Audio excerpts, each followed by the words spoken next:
ओम नमो भगवते वासुदेवाय नमः। ओम श्री तुलसी नमः। 1 नवंबर 2025 को देव उठनी एकादशी है, जिस दिन भगवान विष्णु अपने 4 महीने की योग निद्रा के बाद उठते हैं। इस दिन तुलसी विवाह हम सभी लोग अपने घर में करते हैं। तो आइए तुलसी विवाह की सही विधि क्या है, तो इस वीडियो में हम जानेंगे। देव उठनी एकादशी के दिन से शुभ और मंगल कार्य होना भी शुरू हो जाते हैं और तुलसी विवाह आप देव उठनी की एकादशी के दिन से कार्तिक की पूर्णिमा के दिन किसी भी एक दिन कर सकते हैं, पर सबसे विशेष देव उठनी एकादशी का ही दिन माना जाता है। साथियों, यह सारी अद्भुत जानकारी आपको इस वीडियो में आज मिलेगी। सबसे पहले आप अपने घर में कोई एक ऐसा स्थान चुनें जहां पर आप तुलसी विवाह करेंगे और उस जगह को अच्छे से साफ कर लें। मेरे साथियों, अब वहां पर एक चौकी रख लें और तुलसी जी का जो पौधा आपके घर में है उसे भी वहां पर लाकर रखें और वहां पर एक रंगोली भी याद से बना लें। इसके बाद तुलसी जी के पास में आपको शालिग्राम भगवान भी रखना होता है। अगर आपके पास शालिग्राम भगवान है तो उन्हें भी विराजित कर लें, अन्यथा आप एक विष्णु जी की कोई भी फोटो या तस्वीर लेकर उसे चौकी पर पीला कपड़ा बिछाकर रख लें। अब थोड़े से सफेद तिल का आसन देकर आप कलश की स्थापना करें। एकादशी के दिन चावल का प्रयोग नहीं किया जाता है। कलश में जल, सुपारी, सिक्का, हल्दी, तिल और फूल आप डाल देना और ऊपर से आम के पत्ते सजाकर नारियल रख देना। इसके बाद आप लोग गणेश जी की स्थापना करेंगे। यहाँ पर आपकी पूजन की तो पूरी तैयारी हो जाती है और अब हाथ जोड़कर भगवान से प्रार्थना करेंगे कि आज हम आपका विवाह कराने वाले हैं, तो हमसे कोई गलती हो तो उसके लिए आप हमें क्षमा करें। अब सबसे पहले एक लोटे में जल लेकर हम सभी भगवानों पर थोड़ा सा जल छिड़क देंगे शुद्धिकरण के लिए। इसके बाद आप एक देसी गाय का घी का दीपक जलाकर भगवान के सामने रख लीजिए। अब सबसे पहले गणेश जी का पूजन कर लें। उसके बाद उन्हें रोली, कुमकुम से तिलक और जनेऊ और वस्त्र स्वरूप का अलावा भी अर्पित करेंगे। इसके बाद गणेश जी को फूल और भोग भी समर्पित कर दीजिए। उसके बाद आप कलश की भी पूजा कर दीजिए। अब हम विवाह की रस्म शुरू करते हैं, जिसमें सबसे पहले हम हल्दी की रस्म करेंगे और थोड़ी सी सूखी हल्दी लेकर उसमें दूध मिलाकर उसका पेस्ट बनाकर सबसे पहले 5 बार शालिग्राम भगवान को हल्दी लगाएंगे और उसके बाद में यही हल्दी तुलसी जी को हम 5 बार वापस से लगाएंगे। यहाँ पर हल्दी की रस्म पूरी हो जाती है। इसके बाद हम लोग मेहंदी की रस्म करेंगे। उसके लिए भी आप थोड़ी सी मेहंदी घोलकर या कोण लेकर 5 बार शालिग्राम जी को मेहंदी लगाएंगे और फिर यही मेहंदी तुलसी जी को हम 5 बार लगाएंगे। इसके बाद हम चंदन से शालिग्राम का तिलक करेंगे और तुलसी जी को रोली और कुमकुम से तिलक करेंगे।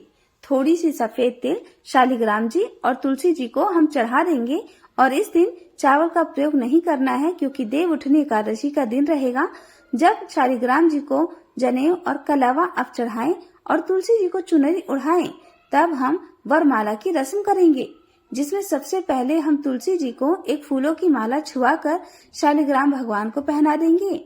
इसके बाद दूसरी माला शालिग्राम भगवान को छुआकर तुलसी जी को आप पहना देंगे। अब आप तुलसी जी का 16 श्रृंगार की जो सामग्री होती है वह चढ़ा दीजिए। अब हम लोग गठजोड़े की रस्म कर लेंगे। इसके लिए हमें एक पीला कपड़ा लेना होगा। आप इस पीले कपड़े में सुपारी और सिक्का रख सकते हैं और यह कपड़ा आप शालिग्राम जी को उठाकर तुलसी जी की चुनरी से इसको बांध देना। साथियों, इसके बाद हम फेरे की रस्म करेंगे। इसके लिए कोई पुरुष शालिग्राम जी को उठाकर तुलसी जी की परिक्रमा कर सकता है, अन्यथा आप एक नारियल लें और उसे शालिग्राम और तुलसी जी के ऊपर से 7 बार घुमा दें और आप जैसे भी फेरे कराते हो वह 7 फेरे आप लोग कराते हैं। तो इसके बाद हम सिंदूर दान करेंगे। इसके लिए एक सिक्के में थोड़ा सा सिंदूर लेकर शालिग्राम जी को छुआकर तुलसी जी में समर्पित करना है और बाद में यह सिक्का तुलसी के गमले में ही आप रख दें। अब हम लोग कन्यादान की रस्म करेंगे। इसके लिए हम अपने पास में कुछ पैसे जरूर रखेंगे। फूल और थोड़ा सा जल अपने हाथ से लेके हथेली में लेंगे और संकल्प करेंगे कि आज मैं अपनी श्रद्धा से तुलसी जी और शालिग्राम का विवाह संपन्न कर रहे हैं और ये मेरे पैसे शालिग्राम भगवान के पास में आप रख देंगे। इसी के साथ में देव उठनी एकादशी के दिन पूजा में गन्ने जरूर चढ़ाए जाते हैं या गन्ने की झोपड़ी जैसा जरूर बनाया जाता है। इसके बाद तुलसी जी और शालिग्राम जी को को आप दान देना चाहते हैं, जैसे साड़ी, कपड़े, बर्तन दान कर देना। इसके बाद में हम भगवान को भोग समर्पित करेंगे और भगवान विष्णु को जो भी भोग लगाएं उसमें तुलसी जी जरूर रखें। इसके बाद में इस दिन फल भी आप जरूर चढ़ाएं, उसमें सिंघाड़े जरूर होने चाहिए। उसके बाद आप 1 लोटा जल भगवान के पास रख देंगे और उसके बाद में आप तुलसी विवाह की कथा सुनेंगे और हाथ में तिल और फूल लेकर ही कथा सुने। फिर यह तिल और फूल आप लोग जल में के लोटे में डाल देंगे। इसके बाद हम तुलसी जी की परिक्रमा करेंगे। आप चाहें तो 1, 5, 7, 11 या 108 परिक्रमा भी कर सकते हैं। इसके बाद हम भगवान को धूप दीप खाएंगे और अब हम आरती करेंगे। आरती के लिए आप अलग से कपूर जलाकर या दिया जलाकर गणेश जी, शालिग्राम और तुलसी जी की आरती कर सकते हैं और सभी भगवान से आप प्रार्थना करेंगे। आरती होने के बाद लोटे में से थोड़ा सा जल लेकर हम पूजा स्थल पर वार देंगे। पूजा में चढ़ाई गई चीजों का प्रसाद सभी में बांट सकते हैं और यह चौकी हम अगले दिन उठाते हैं। तो कलश का जल आप अपने पूरे घर में छिड़क देंगे या किसी पेड़ में डाल देंगे। इसके बाद में तुलसी जी और शालिग्राम को चढ़ाए गए सामान का आप सभी दान करेंगे। यह दान आप किसी पंडित जी को कर सकते हैं, फिर किसी जरूरतमंद व्यक्ति को भी दे सकते हैं। अगर शालिग्राम आपके हैं तो आपके घर में ही रह जाएंगे, तुलसी जी भी रह जाएंगी। अगर किसी दूसरे के यहाँ से आप शालिग्राम मांग कर लाए थे तो जहाँ पे आप शालिग्राम देंगे वहाँ आपको तुलसी जी भी अपनी देनी पड़ेगी। तुलसी विवाह करना बहुत ही शुभ माना जाता है। आपको अपने घर में तुलसी विवाह जरूर करना चाहिए। आप चाहें तो किसी पंडित जन को बुलाकर भी यह विवाह कर सकते हैं। तो इसी तरीके से आपको अपने घर में रहकर सरल तरीके से तुलसी विवाह करना है। अब आइए आगे सुनते हैं तुलसी विवाह की कथा। ओम नमो भगवते वासुदेवाय नमः। ओम श्री तुलसी नमः। आप सभी को तुलसी विवाह की बहुत बहुत शुभकामनाएं। प्रिय श्रोताओं, आज सुनिए तुलसी विवाह और शालिग्राम भगवान की कथाएं। तुलसी विवाह की कथा के अनुसार सावर्णी मुनि की पुत्री तुलसी अपूर्व सुंदरी थी। उनकी इच्छा थी कि उनका विवाह भगवान नारायण के साथ हो। इसके लिए उन्होंने नारायण पर्वत की घाटी में स्थित बद्री वन में घोर तपस्या की। दीर्घ काल तक तपस्या के बाद ब्रह्मा जी ने प्रसन्न होकर उन्हें दर्शन दिए और वर मांगने को कहा। तब तुलसी जी ने कहा, हे सृष्टिकर्ता ब्रह्मदेव, आप अंतर्यामी हैं, सबके मन की बात जानते हैं। फिर भी मैं आपको अपनी इच्छा बताती हूँ। मैं चाहती हूँ कि भगवान श्री नारायण मुझे पति रूप में मिले। तब ब्रह्मा जी ने कहा, तुम्हारा अभिष्ट तुम्हें अवश्य मिलेगा। अपने पूर्व जन्म में किसी अपराध के कारण तुम्हें श्राप मिला है। इसी प्रकार भगवान श्री नारायण के एक पार्षद को भी दानव कुल में जन्म लेने का श्राप मिला है। दानव कुल में जन्म लेने के बाद भी उसमें नारायण का अंश विद्यमान रहेगा। इसलिए इस जन्म में पूर्व जन्म के पाप के शमन के लिए संपूर्ण नारायण तो नहीं, नारायण के अंश से युक्त दानव कुल में जन्मे उस श्रापग्रस्त पार्षद से तुम्हारा विवाह होगा। श्राप मुक्त होने पर भगवान श्री नारायण सदा सर्वदा के लिए तुम्हारे पति हो जाएंगे। तब तुलसी जी ने श्री ब्रह्मा जी के इस वर को स्वीकार कर लिया, क्योंकि मानव कुल में जन्म के कारण उन्हें मायावी भोग तो भोगना ही था। अब तुलसी बद्री वन में ही रहने लगी। नारायण का वह पार्षद दानव कुल में शंखचूर्ण के नाम से पैदा हुआ। कुछ समय के बाद वह भ्रमण करता हुआ बद्री वन में आया। यहाँ तुलसी जी को देखते ही वह उन पर मुग्ध हो गया। तुलसी जी के सामने उसने अपने साथ विवाह करने का प्रस्ताव रखा। इतने में ही ब्रह्मा जी वहाँ आ गए और तुलसी जी से कहा, तुलसी, शंखचूर्ण को देखो, कैसा देवोपम इसका स्वरूप है। दानव कुल में जन्म लेने के बाद भी लगता है मानो इसके शरीर में नारायण का वास हो। तुम प्रस्ताव को सहज स्वीकार कर लो। तुलसी जी को भी लगा कि उनकी तपस्या पूर्ण हुई, उन्हें इच्छित फल मिला है। इस प्रकार शंखचूर्ण के साथ उनका गंधर्व विवाह हो गया और शंखचूर्ण के साथ उसकी पत्नी बनकर महल में आ गई। शंखचूर्ण ने अपनी परम सुंदरी सती साध्वी पत्नी तुलसी के साथ बहुत दिनों तक राज्य किया। उसने अपने राज्य का इतना विस्तार कर लिया कि देवलोक तक उसके अधिकार में आ गया। स्वर्ग का सुख भोगने वाले देवताओं की दशा अब दयनीय हो गई। शंखचूर्ण किसी को कष्ट नहीं देता था, पर अधिकार और राज छीन जाने से सारे देवता मिलकर श्री ब्रह्मा, विष्णु और शिव जी की सभा में गए तथा अपनी विपत्ति सुनाई। तब ब्रह्मा जी ने कहा, तुलसी परम साध्वी है, उनका विवाह शंखचूर्ण से मैंने ही कराया था। शंखचूर्ण को तब तक नहीं हराया या मारा जा सकता जब तक तुलसी को न छला जाए। तब श्री विष्णु ने कहा, शंखचूर्ण पूर्व जन्म में मेरा पार्षद था। श्राप के कारण उसे दैत्य कुल में जन्म लेना पड़ा। इस जन्म में भी मेरा अंश उसमें व्याप्त है। साथ ही तुलसी के पतिव्रत धर्म से वह अजय भी है। फिर देवताओं की सहमति से भगवान शिव ने शंखचूर्ण के पास संदेश भिजवाया कि या तो वह देवताओं का राज्य लौटा दे या फिर उनसे युद्ध करे। शंखचूर्ण शंकर जी के पास पहुंचा और उससे कहा, देवादिदेव, आपके लिए देवताओं का पक्ष लेना उचित नहीं है। राज्य का विस्तार करना तो हर राज्य का कर्तव्य है और मैं किसी को दुखी भी नहीं कर रहा हूँ। आप देवताओं से कहिए कि वे मेरी प्रजा होकर रहें। मैंने आपका भी कोई अपकार नहीं किया है। हमारा आपका युद्ध शोभा नहीं देता और अगर इस युद्ध में आप हार गए तो यह तो बड़ी लज्जा की बात हो गई। अगर मैं हार गया तो आपकी कीर्ति बहुत अधिक नहीं बढ़ेगी। शंखचूर्ण की बात सुनकर भगवान शंकर हंसे। वे तो सब रहस्य जानते थे। तुलसी और शंखचूर्ण के पूर्व जन्म की श्राद्ध की अवधि अब लगभग पूरी हो चुकी थी। भगवान शंकर बोले, शंखचूर्ण, इसमें कीर्ति और लज्जा की तो कोई बात ही नहीं। तुम देवों को राज्य लौटाकर उन्हें उनके पद पर प्रतिष्ठित कर दो। युद्ध से बचने का यही एकमात्र उपाय है। तब शंखचूर्ण ने कहा, मैंने तो युद्ध के बल से ही देवलोक को जीता है और उसे कोई केवल युद्ध के द्वारा ही वापस ले सकता है। यही मेरा अंतिम निर्णय है। मैं जा रहा हूँ। ऐसा कहकर शंखचूर्ण चला गया। उसने अपने राजमहल में वापस आकर अपनी पत्नी तुलसी को सारी बात बताई और कहा, कर्म भोग सब काल सूत्र में बंधा है। जीवन में हर्ष, शोक, भय, सुख, दुख, मंगल, अमंगल सब कुछ काल के अधीन है। हम तो केवल निमित्त हैं। संभव है कि भगवान शिव देवों का पक्ष लेकर मुझसे युद्ध करें। तुम चिंता मत करना। तुम्हारी सती तेज मेरी रक्षा करेगा। और फिर दूसरे ही दिन भगवान शंकर के नेतृत्व में देवताओं ने युद्ध छेड़ दिया। शंखचूर्ण ने भीषण बाणों की वर्षा करके उनका वेग रोका। उनके प्रहार से देवता डगमगाने लगे। फिर उसने दानवी शक्ति का प्रयोग करके मायावी युद्ध आरंभ कर दिया। युद्ध स्थल पर वह कभी किसी को दिखाई देता था, कभी नहीं दिखाई देता था, पर उसके अस्त्र शस्त्र प्रहार कर देवों को घायल कर रहे थे। देवगण अपने अस्त्र चलाए भी तो किस पर चलाएं, क्योंकि कोई शत्रु सामने था ही नहीं। कई दिनों तक इस तरह भयंकर युद्ध चला। शंखचूर्ण पराजित नहीं हुआ। तब भगवान शिव ने श्री विष्णु से कहा, हे हरि, कुछ उपाय करो, अन्यथा मेरा तो सारा यश मिट्टी में मिल जाएगा। भगवान श्री विष्णु ने सोचा, बल से तो शंखचूर्ण को हराया नहीं जा सकता, इसलिए अब छल का सहारा लेना पड़ेगा। उन्होंने तुरंत अपना स्वरूप शंखचूर्ण जैसा बनाया और अस्त्र शस्त्र से सुसज्जित होकर वे महल में तुलसी जी के पास आए और बोले, प्रिय, मैं युद्ध जीत गया।